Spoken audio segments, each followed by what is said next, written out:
আসসালামু আলাইকুম ওয়া রাহমাতুল্লাহি ওয়া বারাকাতুহু। আমরা অনেকে একটি দোয়া জানি না, এই দোয়াটা আমাদের সকলেরই জানা দরকার। যখন বৃষ্টি হয়, এই বৃষ্টির সময় নবীজি সাল্লাল্লাহু আলাইহি ওয়াসাল্লাম একটি দোয়া পড়তে বলেছেন। দোয়াটি হলো আল্লাহুম্মা সাইয়্যিবান নাফিআন। এই দোয়াটির অর্থ হলো, হে আল্লাহ, আমাদের উপর যে বৃষ্টিটা বর্ষিত করছেন এটা আমাদের জন্য উপকারী বৃষ্টি হিসেবে বর্ষিত করুন।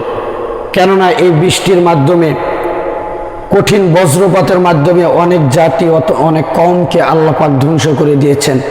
সেই জন্য যখনই বৃষ্টি হয় তখন এই দোয়াটা বেশি বেশি পড়া, যাতে করে যেই বৃষ্টিটা আল্লাহ পাক বর্ষিত করবেন সেটা যেন আমাদের জন্য উপকারী বৃষ্টি হয়, এটা যেন গজবের বৃষ্টি না হয়।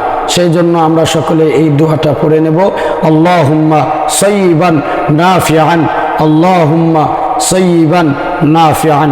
আল্লাহ পাক আমাদের এই আমলটি করার তৌফিক দান করুক।